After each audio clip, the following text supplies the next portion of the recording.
Nah, kalau misalkan ada etikat baik dari pemerintah Malaysia, mereka seharusnya bisa menangani kasus ini dengan cepat dan juga dengan seadil-adilnya.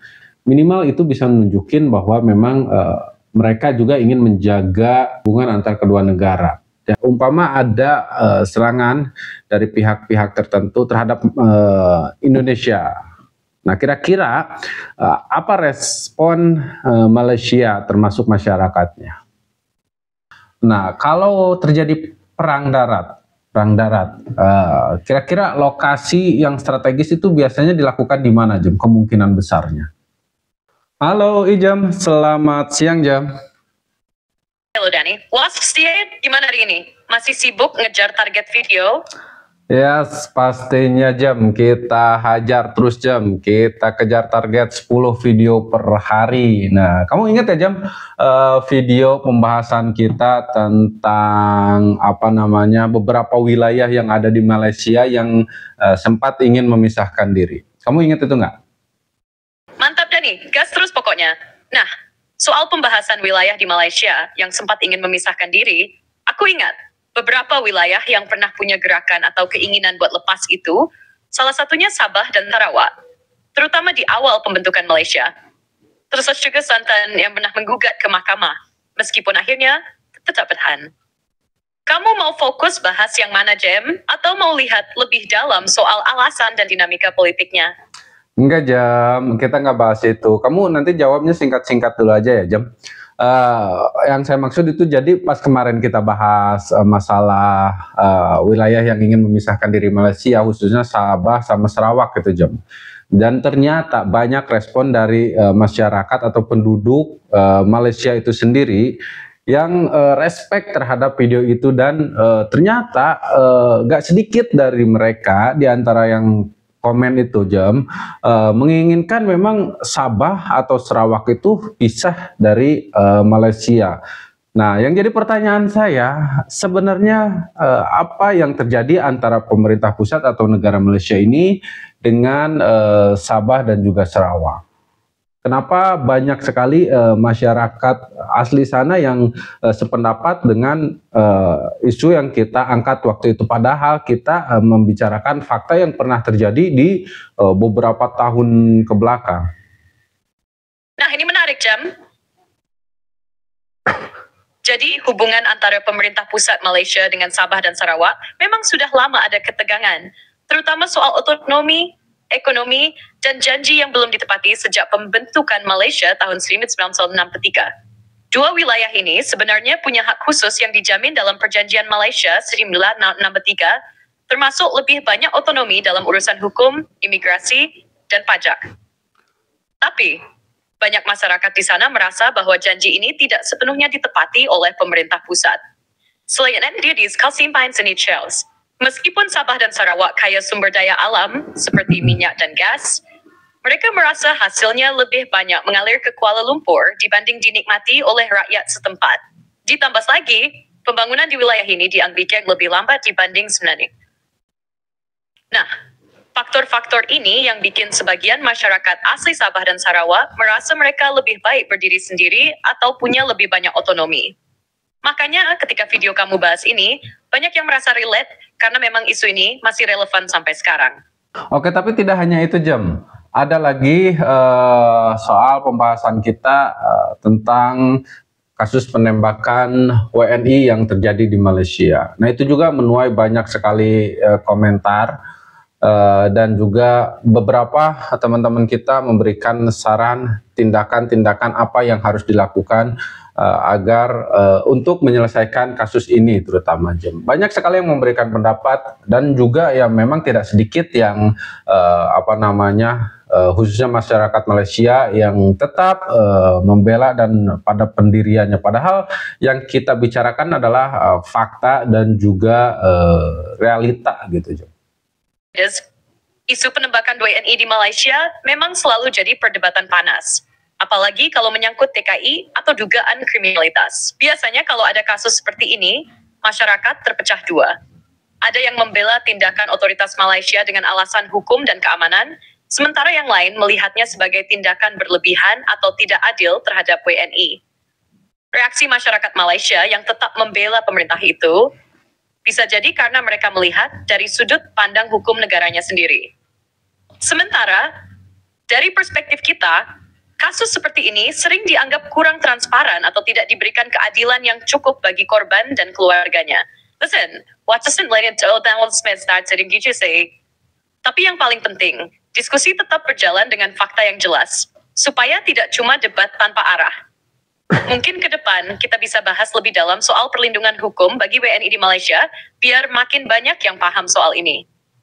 Oke Jam, tapi sebenarnya topik kita, pembahasan kita hari ini tuh bukan seputar atau kedua pembahasan yang kita bahas tadi dari awal. Tapi ya tetap tidak terlepas daripada hubungan antara Indonesia dan juga Malaysia. Kita akan bahas yang lebih serius lagi. Tapi sebelumnya saya mau sapa dulu teman-teman yang ada di sini. Siap, teman-teman yang hadir dari mana aja silahkan di komen di bawah, di absen dulu ya. Karena ini adalah podcast Dokter Klinik, tempatnya nongkrong bukan cari ribut, bareng saya dan Siena dan juga si Ijem. Siapkan kopinya, kita mulai obrolannya. Oke Jam, selamat siang Jam. Siap deh sih, selamat siang lagi Jam.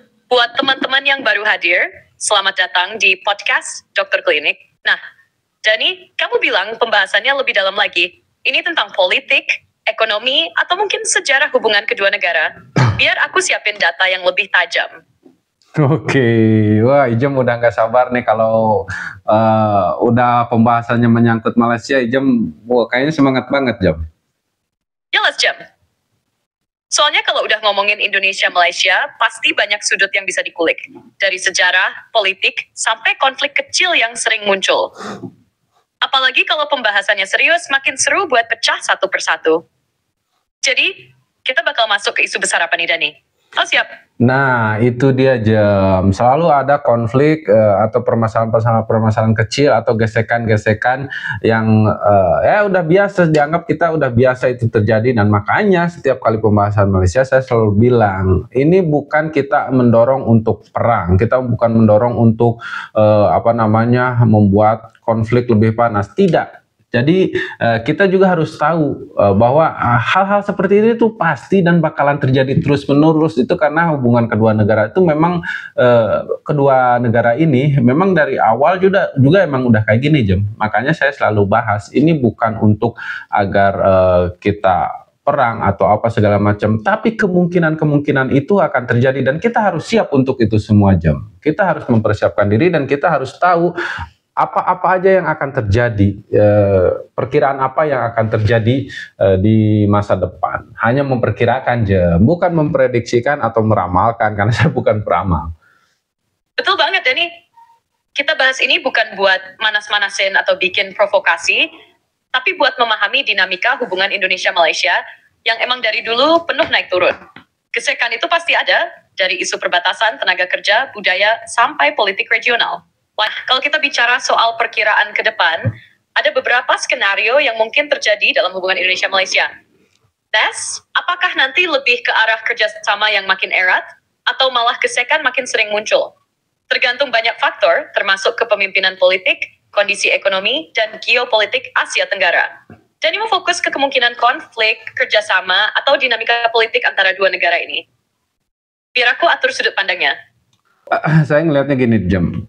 Ketika siapapun pemimpin yang akan menggantikan kedua negara ini, bisa saja mereka membangun hubungan lebih erat, hubungan lebih saling menguntungkan dan lain-lain gitu kan. Tapi di sisi lain tetap masyarakat ini mereka yang sudah memiliki sudut pandangnya masing-masing, entah itu Malaysia ke Indonesia atau Indonesia ke Malaysia, itu tuh susah dirubah Jam. Dan makanya gesekan-gesekan ini susah untuk dihindari. Nah, kita akan bahas keduanya, dari kemungkinan hubungan yang akan semakin erat dan kemungkinan terburuk sekalipun seperti perang. Nah, kita akan bahas itu keduanya Jam, hanya untuk memberikan gambaran pada teman-teman yang ada di sini. Setuju banget Dani. Pemimpin bisa berganti, kebijakan bisa berubah, tapi sikap masyarakat itu lebih sulit diubah karena udah terbentuk dari sejarah, pengalaman, dan persepsi yang diwariskan dari generasi ke generasi. Makanya, gesekan-gesekan ini bukan soal siapa presidennya, tapi soal pola hubungan kedua negara secara keseluruhan. Nah, kalau kita bahas dua kemungkinan, hubungan yang makin erat dan kemungkinan terburuk seperti konflik, Kita bisa mulai dari skenario positif dulu. Kalau hubungan Indonesia-Malaysia membaik, itu mungkin karena kerjasama ekonomi yang lebih kuat, misalnya perdagangan, investasi, dan energi, terutama minyak dan gas di perbatasan. 2. Keamanan regional. Kalau ada ancaman besar dari luar, bisa bikin dua negara ini makin kompak, kayak di Laut Cina Selatan. Ketiga, kebijakan pemimpin yang lebih terbuka. Kalau kedua negara punya pemimpin yang pro-ASEAN dan pro-kerjasama, tensi bisa lebih rendah. Tapi di sisi lain, kalau skenario buruk terjadi, faktor pemicunya bisa apa aja. Kayak 1, masalah perbatasan. Berbicara kemungkinan terbesar dalam hal yang positif, apa nih kira-kira yang akan mempererat, hal apa yang akan mempererat hubungan kedua negara ini? Contoh yang paling besar saja. Yang paling besar itu kerjasama ekonomi, terutama di sektor perdagangan, investasi, dan energi. Kalau kedua negara saling menguntungkan dalam ekonomi, otomatis hubungan akan lebih erat karena kepentingannya jadi sejalan. Oke, kalau itu ya mungkin kembali lagi antara kedua negara ya, Jem. Kita akan libatkan semua nih seluruh lapisan masyarakat. Kita lebih mengutamakan itu dulu gitu kan. Oke lah kalau misalkan saling menguntungkan ekonomi, oke itu bisa menjadi membuat hubungan kedua negara ini makin erat, terutama di bagian kalangan atas yaitu pemimpin-pemimpinnya. Nah, tapi kadang gini Jem, harga diri itu kadang tidak selalu bisa diobati dengan ekonomi, sistem ekonomi, keuangan, keuntungan itu kadang tidak bisa membayar untuk sebuah harga diri. Nah, harga diri dan sentimen nasionalisme itu nggak bisa selalu diredam dengan uang atau keuntungan ekonomi. Meskipun pemimpin bisa bikin kerjasama yang saling menguntungkan di tingkat masyarakat, emosi dan sejarah konflik tetap berpengaruh.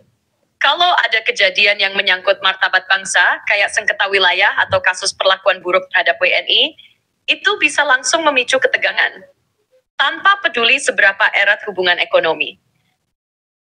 Nah itu masalahnya. Nah kira-kira hal apa nih yang bisa membuat kedua negara ini bukan hanya dari pemerintahannya Jem, tapi juga seluruh lapisan masyarakat itu bisa hubungannya itu bisa lebih erat, bisa lebih kuat. Untuk membuat hubungan yang lebih erat antara Indonesia dan Malaysia, bukan hanya dari pemerintahan, tapi juga masyarakat. Yang bisa jadi kunci adalah kerjasama budaya dan pendidikan. Misalnya program Start Pelajar, Festival Budaya Bersama, atau Kolporak di bidang seni dan olahraga. Hal-hal ini bisa mempererat pemahaman dan mengurangi stereotip antar kedua negara, sehingga masyarakat lebih percaya di satu sama lain. Oke, jadi itu menurut kamu Jem. Nah, saya coba pengen, ini kita berandai-andai aja ya, kita lebih tajam lagi, lebih dalam lagi. Umpama misalkan, ini hanya berandai-andai Jem, ada penyerangan yang dilakukan pihak asing yang tidak ada hubungannya dengan atau tidak ada persekutuan dengan Malaysia nih. Umpama ada serangan dari pihak-pihak tertentu terhadap Indonesia. Nah, kira-kira apa respon Malaysia termasuk masyarakatnya? Kalau ada serangan terhadap Indonesia dari pihak asing, respon Malaysia mungkin akan tergantung pada situasi geopolitik dan hubungan antara kedua negara pada waktu itu. Secara pemerintahan, Malaysia kemungkinan besar akan memberikan dukungan politik atau bantuan dalam kerangka ASEAN untuk menghindari eskalasi. Jadi umpama Jem yang nyerang Indonesia tuh sama sekali tidak ada hubungan diplomatis sama Malaysia. Gitu kan. Ya, kira-kira untuk kondisi saat ini apa respon Malaysia ataupun masyarakat Malaysia terkait penyerangan ini, penyerangan yang dilakukan oleh negara lain terhadap Indonesia? Jika serangan itu datang dari negara yang tidak ada hubungan diplomatik dengan Malaysia, saya rasa pemerintah Malaysia kemungkinan akan menjaga netralitas terlebih dahulu, mengingat mereka biasanya berusaha untuk tidak terlibat langsung dalam konflik bilateral yang bukan antara mereka. Namun, mereka bisa mendukung Indonesia dalam kerangka ASEAN atau organisasi internasional lainnya. Untuk masyarakat Malaysia, reaksinya bisa sangat bervariasi. Ada yang mungkin solidaritas dengan Indonesia, apalagi kalau melibatkan aspek kemanusiaan, atau kalau ada kedekatan budaya dan sejarah.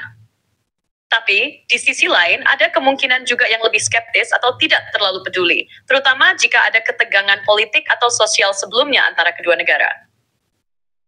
Secara umum, pemerintah cenderung lebih hati-hati dalam mengambil langkah, sementara masyarakat bisa terbagi tergantung pada bagaimana mereka melihat situasi dan hubungan masa lalu kedua negara.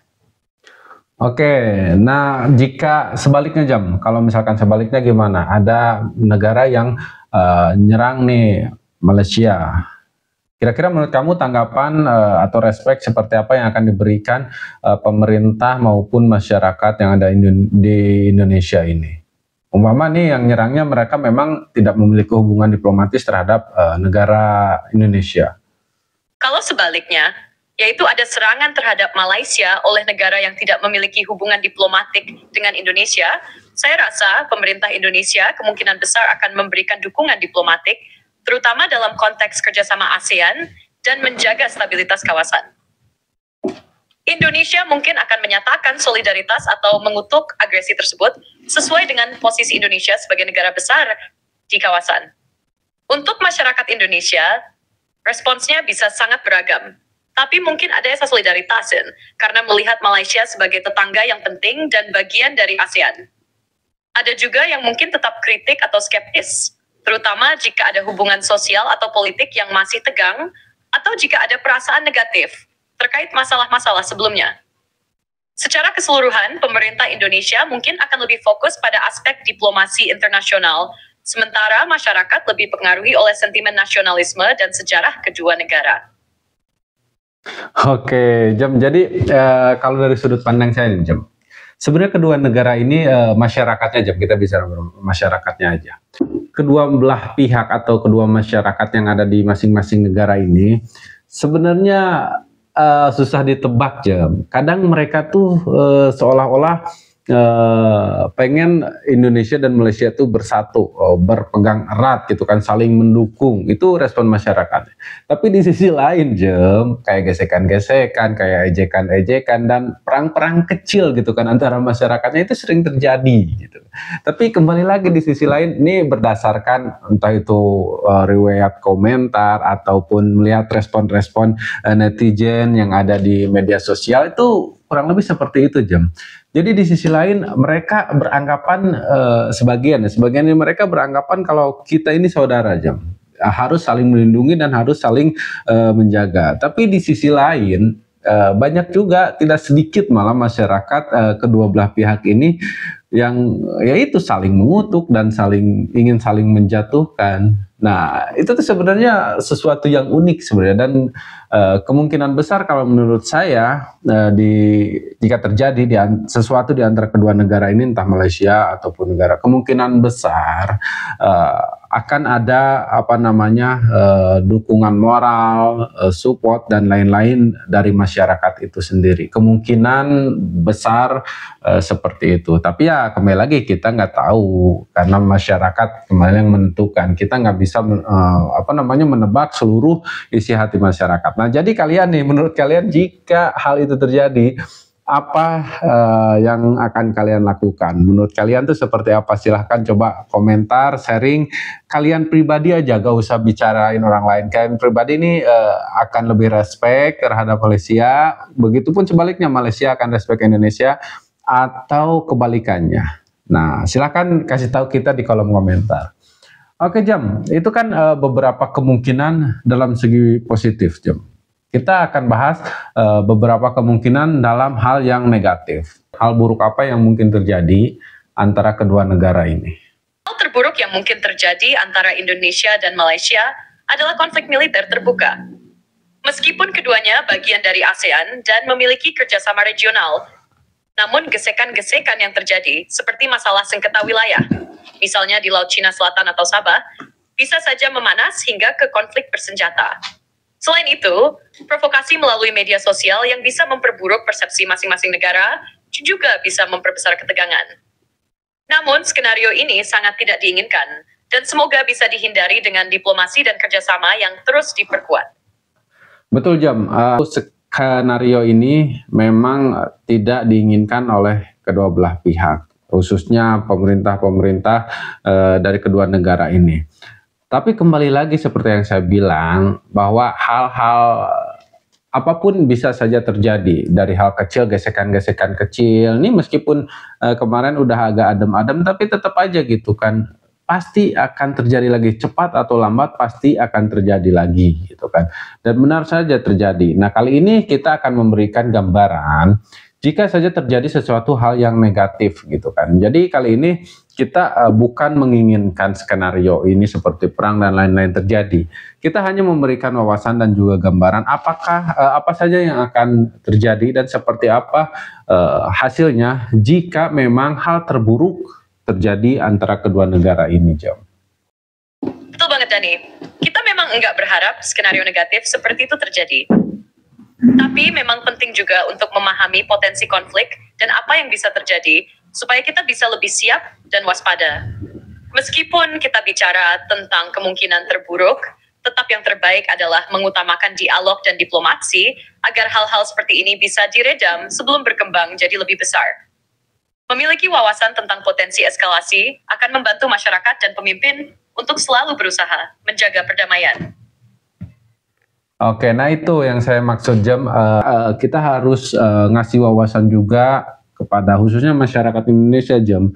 Nah, kemungkinan jika terjadi perang itu kemungkinan terburuknya apa saja, Jam?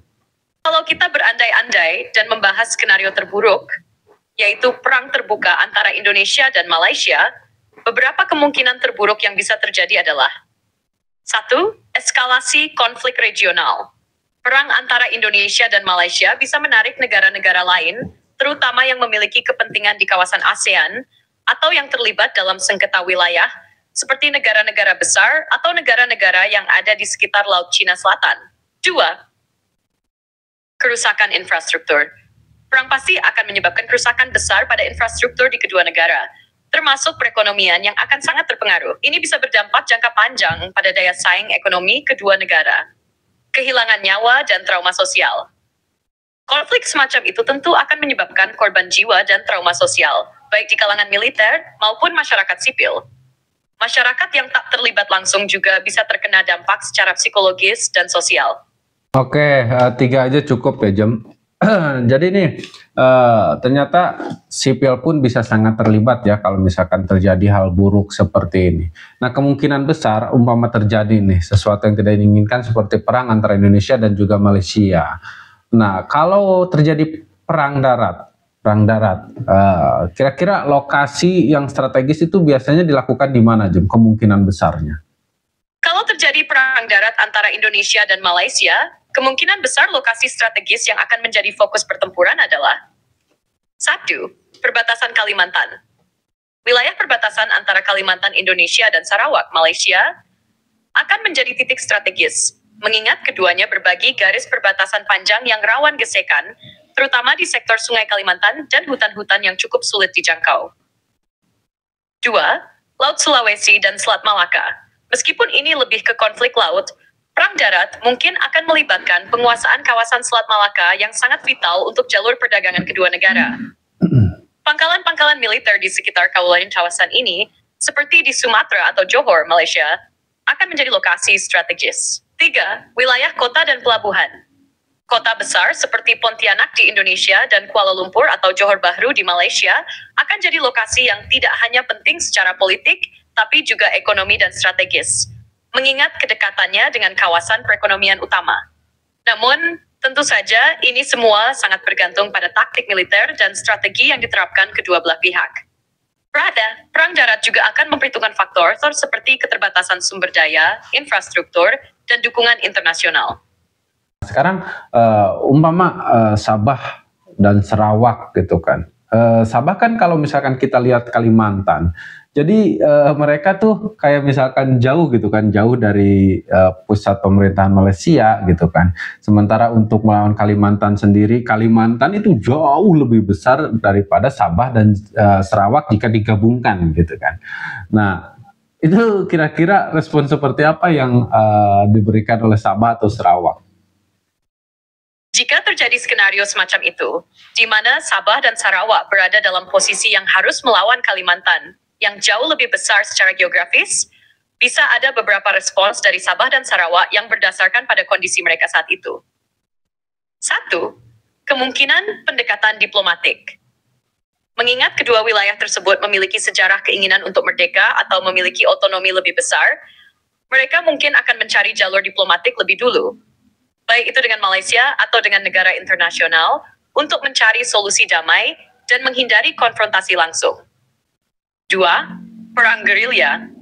Mengingat ukuran Kalimantan yang jauh lebih besar dan sulit untuk dijangkau, Sabah dan Sarawak bisa mengadopsi taktik perang gerilya, memanfaatkan terrain yang sulit dan hutan lebat untuk menghindari pertempuran langsung dan memaksimalkan kekuatan tempur mereka di daerah-daerah yang lebih kecil atau kurang terjangkau oleh pasukan musuh. Ya. Jadi secara tidak langsung, Jam, jika konflik itu terjadi, sebenarnya Kalimantan, Sabah dan juga Sarawak atau Sulawesi itu mereka adalah wilayah-wilayah yang pertama akan terkena dampaknya, atau seperti apa, Jom? Betul, jika konflik terjadi, Kalimantan, Sabah, Sarawak, dan Sulawesi kemungkinan besar akan menjadi wilayah pertama yang terkena dampaknya. Karena geografisnya yang berbatasan langsung, mereka akan jadi garda depan dalam pertempuran, baik dalam hal konflik darat maupun pengaruh sosial politik. Oke, ngeri juga, Jem, ya, kalau misalkan itu terjadi, Jem. Iya, memang bisa sangat menegangkan kalau skenario seperti itu terjadi, Dani. Semoga kita semua bisa terus menjaga perdamaian dan menghindari konflik yang merugikan banyak pihak. Iya, tapi kembali lagi, Jem, terkadang ya itu dia, kalau harga diri terus diinjak-injak dan terus hal-hal kecil ini selalu terjadi, dan bukan hal yang tidak mungkin, itu bisa memicu hal yang lebih besar terjadi. Dan ternyata, Jam, di Perang Dunia I pun itu bermula dari negara-negara kecil loh, Jam. Kayak semacam konflik di negara kecil, terus kemudian terjadilah saling serang hingga akhirnya menyebabkan banyak negara-negara besar turun tangan dan terjadilah Perang Dunia I. Banget, Dani. Perang Dunia Air memang dimulai dari konflik kecil yang terjadi di Sarajevo dengan pembunuhan Archduke Franz Ferdinand dari Austria-Hungary. Konflik ini memicu aliansi-aliansi yang sudah ada, dan dalam waktu singkat, negara-negara besar, meskipun hanya dimulai dari kejadian kecil, dampaknya sangat luas. Dan itu mengingatkan kita betapa pentingnya menjaga stabilitas dan menghindari eskalasi konflik, bahkan yang terlihat sepele. Nah, dan ternyata itu tuh memang semacam ini kejadiannya tuh semacam ini, Jam. Jadi Sarajevo dan Austria-Hungaria itu memang selalu terjadi konflik-konflik kecil gitu kan, isu-isu kecil, gesekan-gesekan. Hanya saja dua negara ini tidak tidak tindakan untuk saling serang menyerang pada awalnya, hingga akhirnya adalah semacam kasus pembunuhan, atau dianggap memang perbuatan salah satu pihak sudah tidak bisa ditoleran, dan akhirnya salah satu pihak memutuskan untuk menyerang hingga akhirnya membuat menciptakan Perang Dunia I itu sendiri. Salah satu negara ini bikin ulah terus gitu, Jam. Mereka tanpa sadar bahwa sebenarnya mereka tuh punya keberanian, hanya saja mereka mencoba untuk menghindari perang itu, Jam. Hingga akhirnya tindakannya di luar batas, terciptalah perang itu. Betul banget, Dan, ya. Kadang konflik kecil yang terus-terusan terabaikan atau dianggap sepele bisa memicu ketegangan besar. Seperti apa nih baiknya menanggapi banyaknya kasus atau gesekan-gesekan yang pernah terjadi antara kedua negara?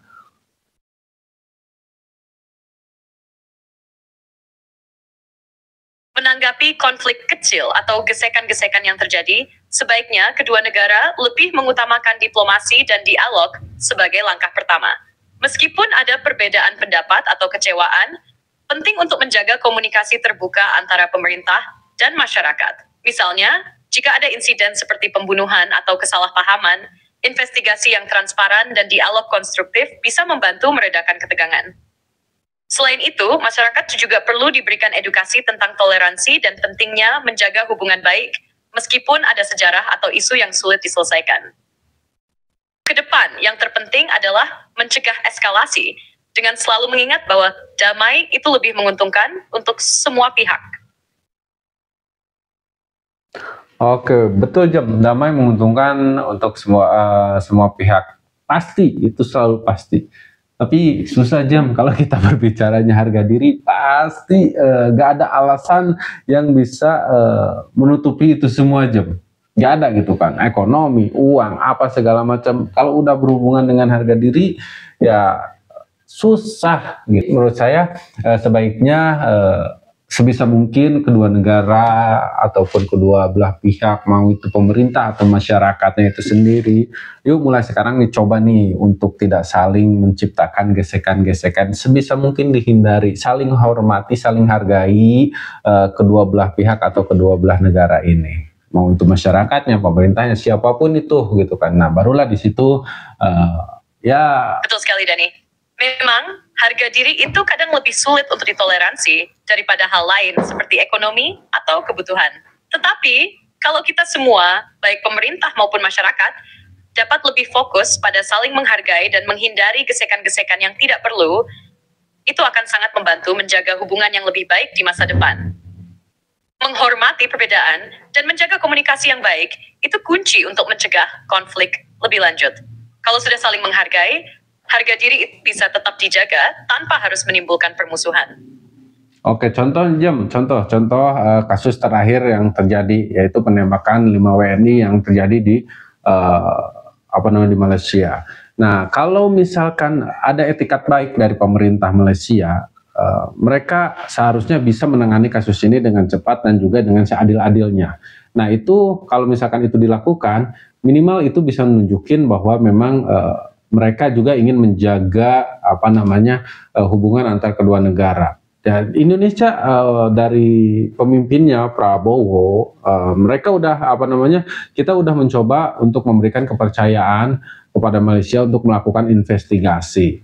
Nah, menyelesaikan ini dengan cara hukum Malaysia.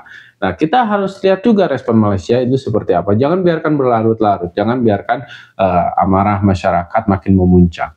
Nah, seperti apa menurut kamu, Jom?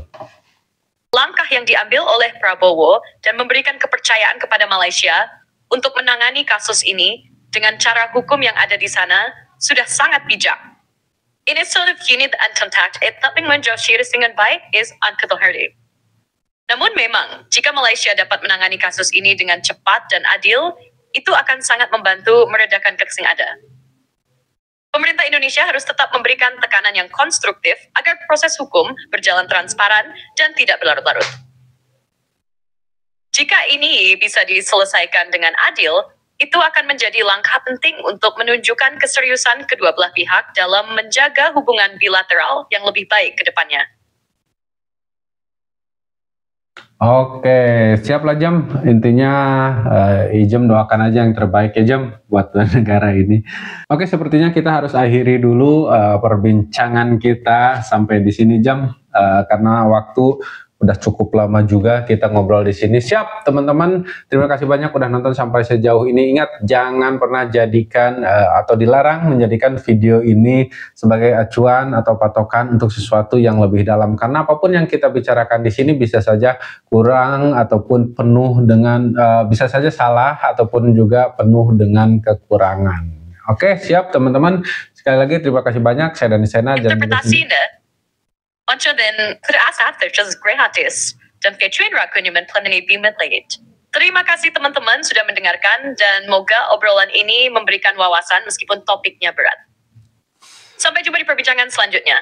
Oke, dan buat kalian yang pengen dukung channel ini untuk menyelesaikan misi 10 video per hari, jangan lupa komen pasti bisa. Kembali lagi besok ya, kita nongkrong lagi di sini Jam. Terima kasih banyak Ijam. Assalamualaikum warahmatullahi wabarakatuh. Waalaikumsalam warahmatullahi wabarakatuh.